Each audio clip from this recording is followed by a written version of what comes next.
everybody.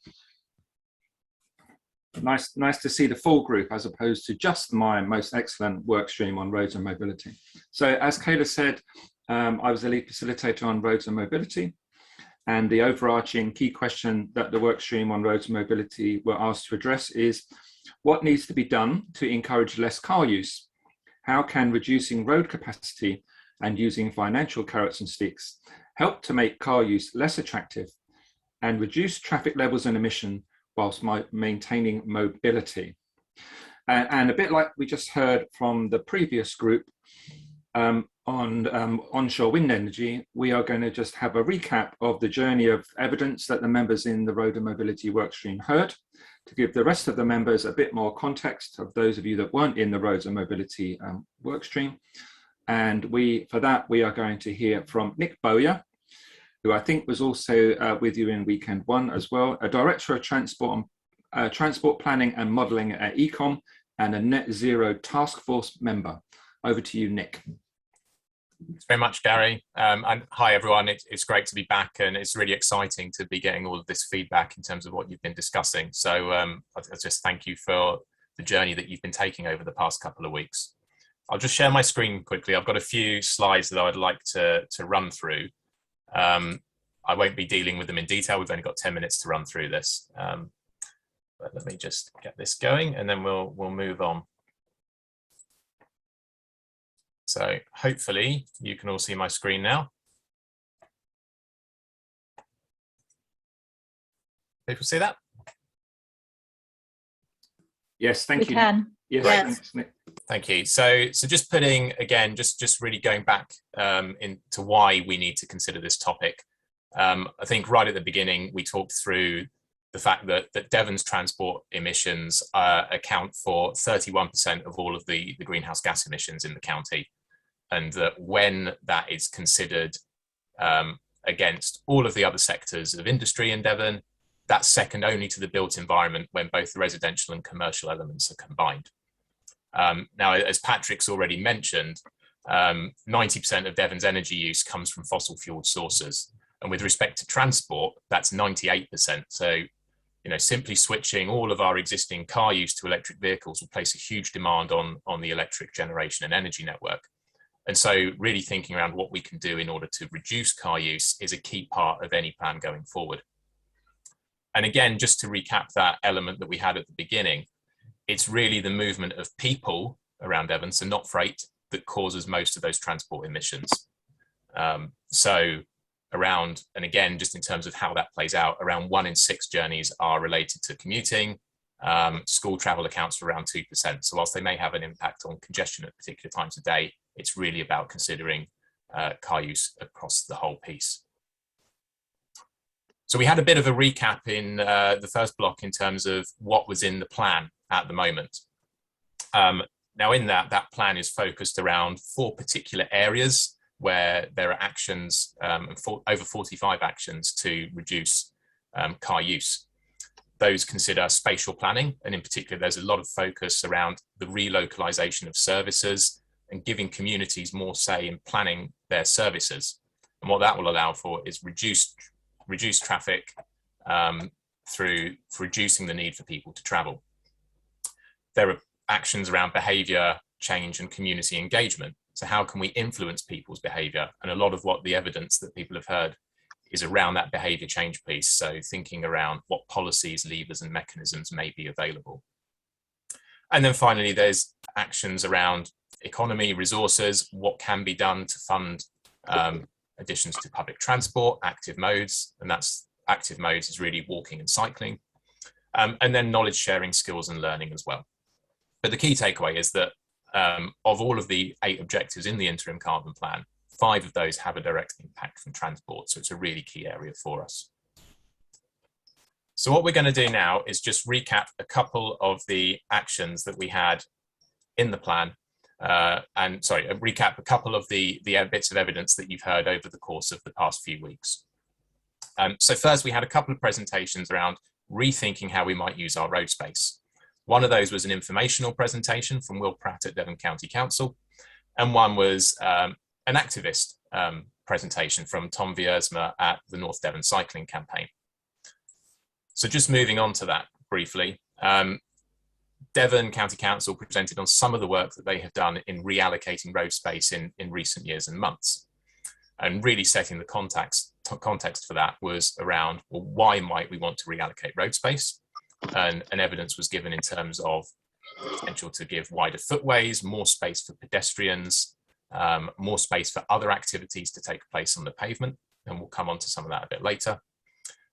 Being able to provide bus lanes, so priority to public transport, and of course, space for safer cycling. And really, a lot of this has happened in the past year as a result of emergency active travel measures implemented through COVID-19, but there's a much bigger role for that going forward. We'll examine some of the pros of this in terms of providing quieter streets for residents, improved quality of life through less traffic, less noise, and better local air quality.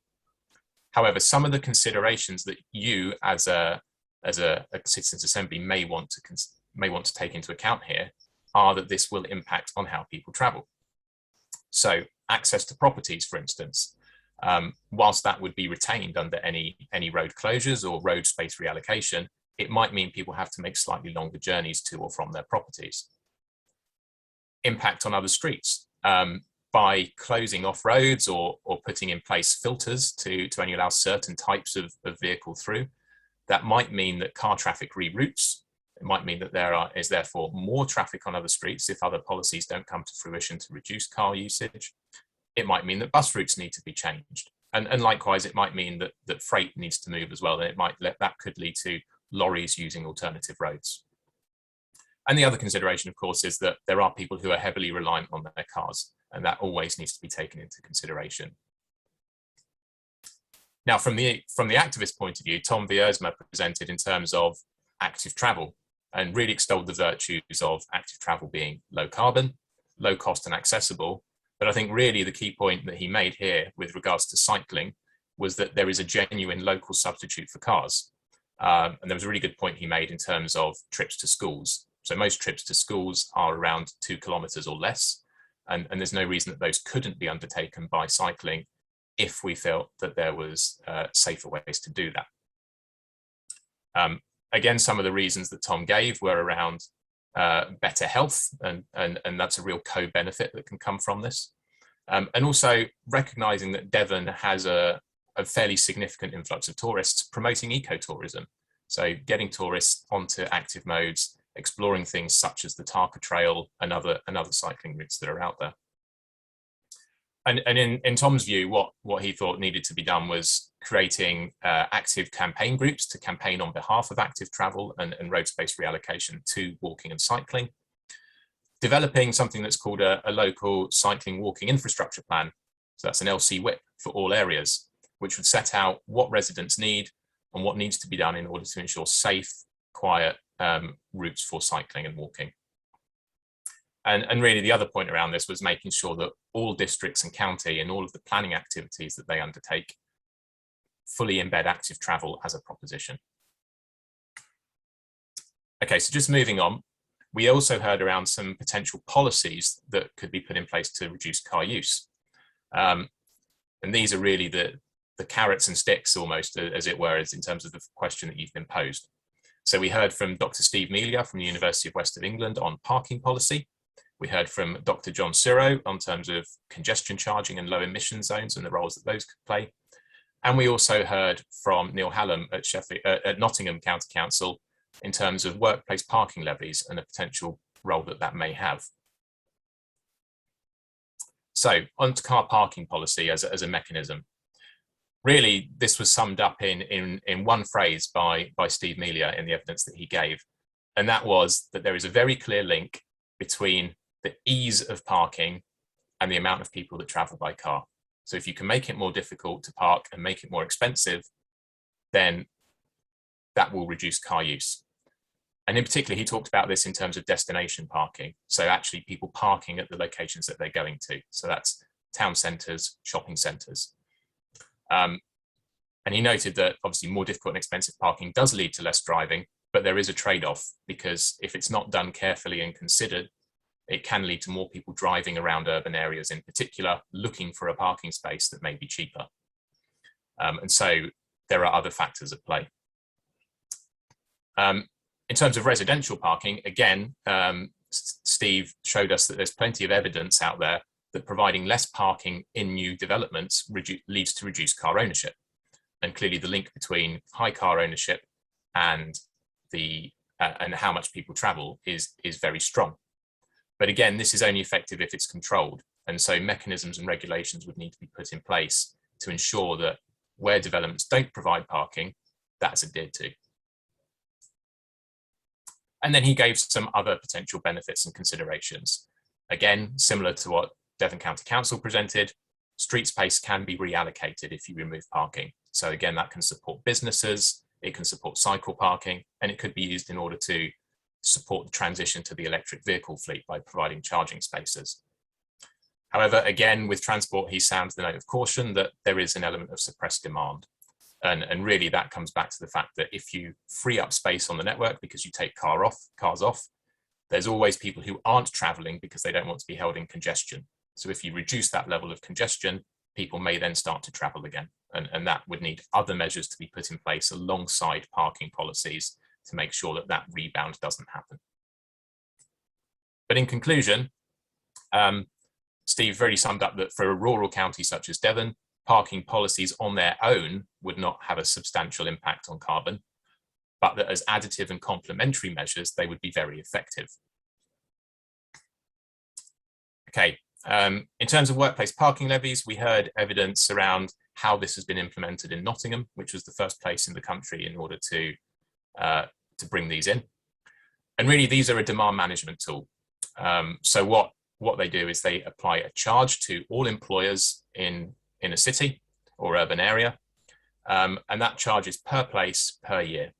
So I think the example given for Nottingham was £480 charge levied to businesses for each parking space that they provided. But there is flexibility around this in terms of discounts being offered. So NHS and emergency services were given as an example, and exemptions as well. So small businesses that may feel more the impacts of current trading conditions could be exempted, and likewise blue badge holders who don't have any choice but to use their cars. And really, this was summed up in being a complementary measure that could help to nudge change alongside other measures that were out there and may be in our plan. And similarly, providing workplace travel planning alongside this, using funds for active travel can really help as a key set of levers in order to make sure that we reduce car use. And there are clear linked benefits to this. So in Nottingham, they have generated £80 million in new revenue as a result of putting in place a workplace parking levy. And that has been fed straight back into sustainable transport. And they now have a leading tram system. They've had a 33% reduction in carbon since 2005 when the workplace parking levy came in, and 40% higher public transport use. And they've attracted an additional £600 million worth of inward investment to Nottingham.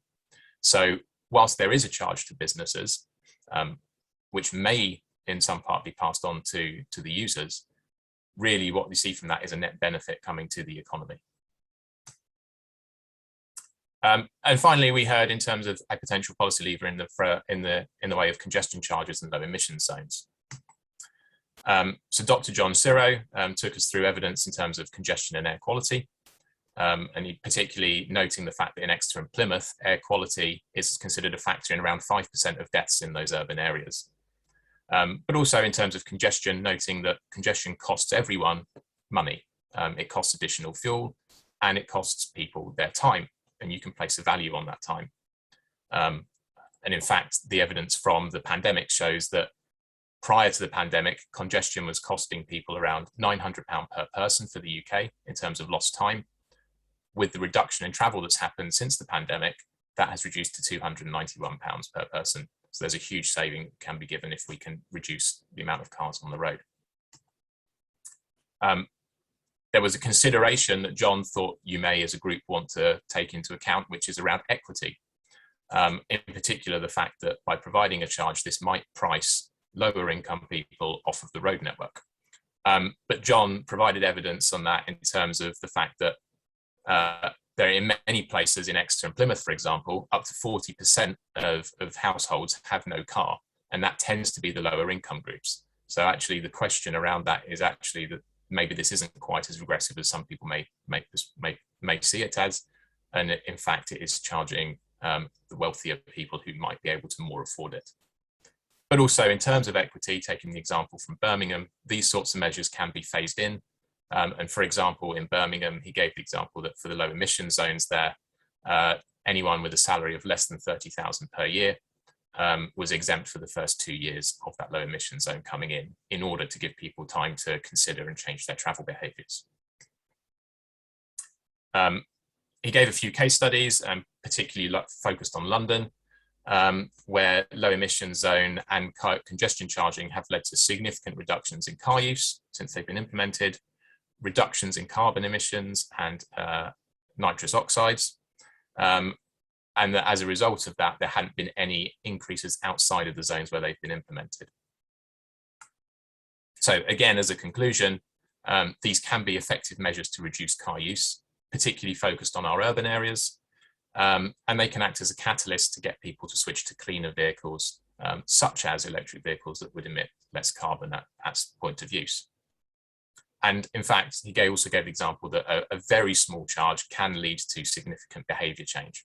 And that has been seen across the country where this has been put into place. Okay, so just finally, as I'm running out of time, we'll just come on to a couple of case studies.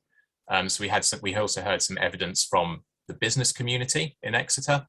And we heard from Councillor Lokes, who has experience of putting in place mini Holland schemes within Waltham Forest in London, which are really focused around providing additional walking and cycling infrastructure. Sorry to interrupt, Nick. We just need to wrap up a little bit, please. That's fine. I'll skip through these last two slides. So in terms of the business community, we heard that there were pros and cons to removing and reallocating road space. I've got those on the screen here. I won't talk through them. But really, that alongside this, there needed to be an investment in alternative and credible alternatives to cars in order to ensure that people could still make the sorts of journeys that they needed to, whilst not impacting on the economic performance of our urban areas. And that could include alternatives in terms of active travel and business logistics. Again, the experience from Waltham Forest that was given, low traffic neighbourhoods were a key example here, where modal filters had been put in place to ensure that non-local through traffic couldn't use residential streets. And this had led to, as well as other factors such as timed closures for shopping streets and school streets where traffic was banned during certain times of the day. And this had led to significant reductions in traffic on the local road network, particularly on those residential streets, up to 90% of traffic being removed. And also had led to improved local places with increased footfall in high streets and more businesses opening up. But of course, that didn't come without its opposition. And then finally, the very last slide, which is, I know that's something you have been considering as a group, is the impact of tourism. So finally, the contribution made by tourists, I know, is something that you've been keen to look at. Some numbers on the screen here, which I won't talk through, but really, having looked at the figures here, what we have found is that from understanding trips and tourists as they travel to and from Devon, and then within Devon whilst they're on their trip, that accounts for around 10% of Devon's total road emissions. And so whilst they play a reasonable material part in the amount of road emissions coming from contributed to Devon, it is worth putting that in the context that Devon also has less heavy industry and so isn't getting emissions that other parts of the country may have. Okay, thank you very much, and apologies for just having to rattle through those bits at the very end there.